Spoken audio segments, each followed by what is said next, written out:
Hello, hi, and welcome to this episode of the Mandy Mayer podcast. As per usual, this is the podcast where we chat all about your health, your fitness, your health and fitness and fat loss goals, and where I help you achieve all of those goals. If you are watching this video on YouTube, what you might notice is my face is a little bit red. No, I didn't have a massively boozy night last night. I actually went outside and saw sunlight for the first time in a very long time in Cape Town today. I don't know if you guys know this, but it snowed on Table Mountain the other day. Not the other day, it was like literally a day or two ago. Anyway, so I took 15 minutes to sit outside in the sun to rejuvenate my mood, and now I look like a tomato. Anyway, let's digress. In today's episode, I'm going to be chatting about your consistency or the lack thereof and how you're going to work through that to become more consistent. Because remember, you have to be consistent. There has to be a good level of consistency in whatever you are working at if you are serious about achieving your goals. And none of this hana, maybe you're consistent, maybe you're not. Either you're consistent or you're not. Now, consistency isn't 1 or 2 days of smashing your non-negotiables. Consistency is smashing those non-negotiables a minimum of 90%. Look at me being all strict now. A minimum of 90% of the times. I mean, obviously, as you know by now, that your best can be different every single day, but we have to call a spade here and say none of this wishy-washy kind of stuff. To be successful at whatever you are working on, you have to create that consistency. So let's have a look at a couple of hurdles or challenges that can potentially ruin your consistency. And by me being dramatic and saying ruin, what I actually meant to say was, what are the challenges and hurdles and, just the obstacles standing in your way of, creating that consistency and maybe leading to you being a little bit more inconsistent at times.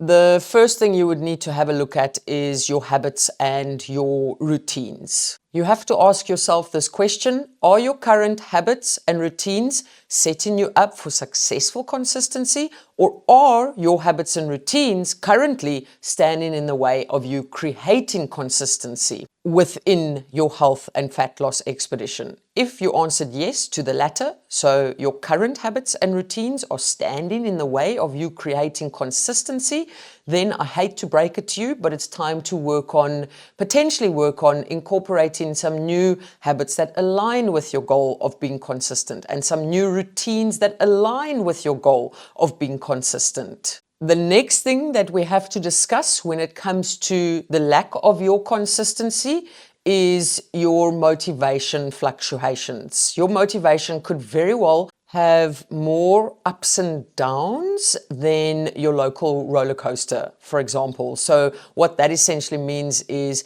maybe one day you're super motivated, maybe another day you're not motivated.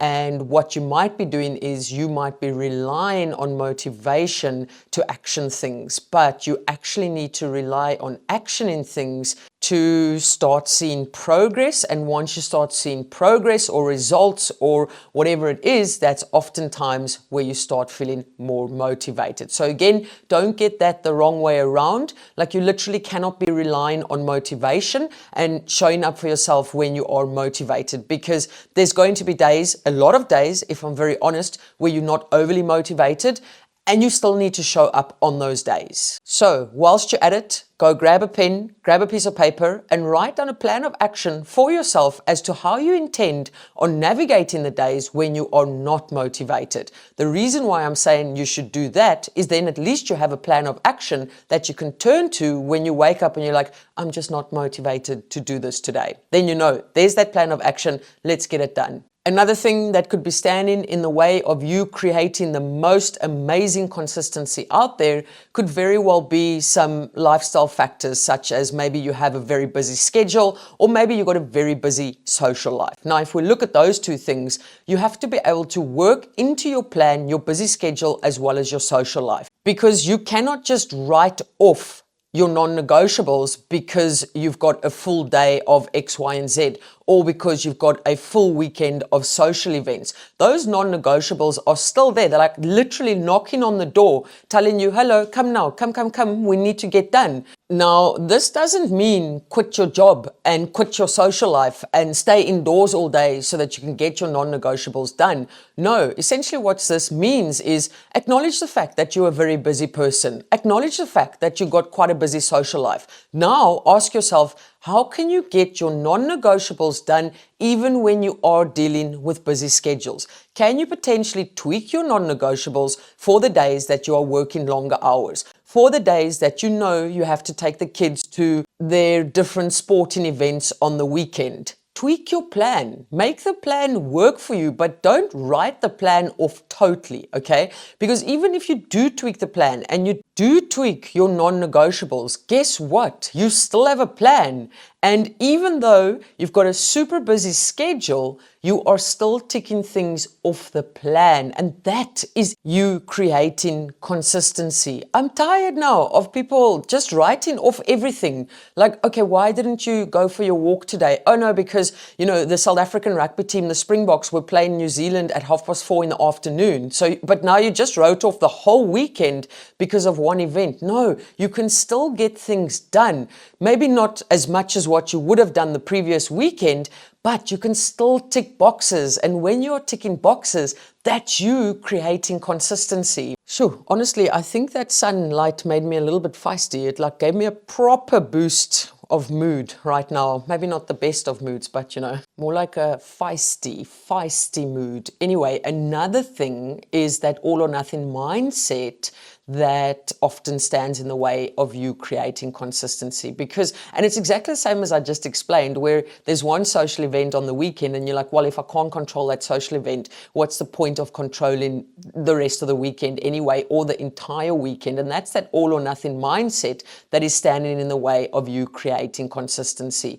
Please use that same pen and that same piece of paper that you used earlier on to make a list that I asked you to make.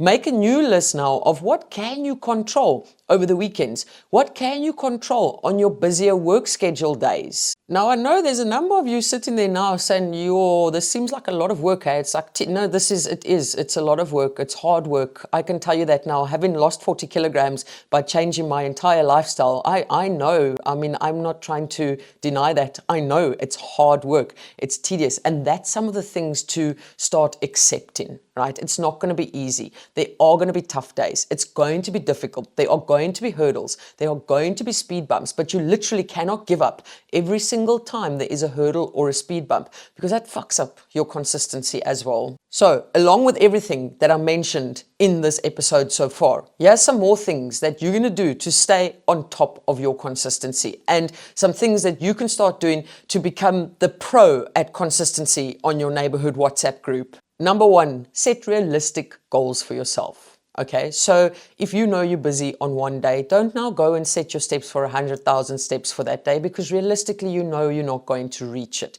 Be realistic about your goals. You don't have to tackle everything at once. And then number two, something that a lot of people are not yet doing and then question as to why there is a lack of consistency. Number two, develop a routine for yourself. Whether that's a routine with your everyday life, whether that's a routine with your sleep patterns, whether that's a routine with your meals, whether it's a routine with your meal frequency, the time that you have your meals. You need to start developing a routine to give yourself structure so that you can start feeling more in control of the days. Number three, plan and prepare. Now, I know a lot of people are going to come and say, oh, but Mandy, I don't have time to plan or prepare.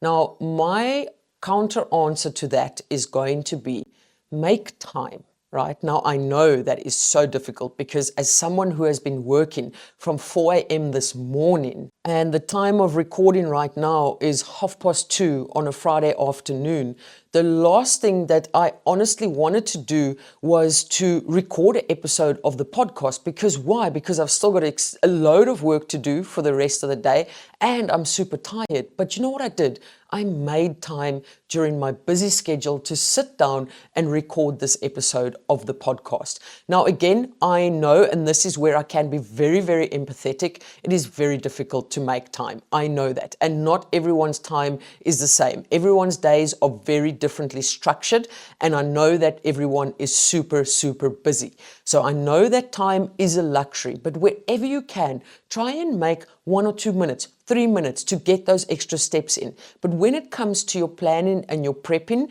really, this is the one thing that I can promise you. If you do take some time to plan and prep, even if it is just on a Sunday where you sit down for 30 minutes and you plan and prep your week to come, it is really, really not only going to save you time during the week, but it's also going to help with your levels of consistency. Number 4, if your consistency is just direk kak, I don't know what the translate. If your consistency is up to shit, that's what it translates into directly, is use a tracking app.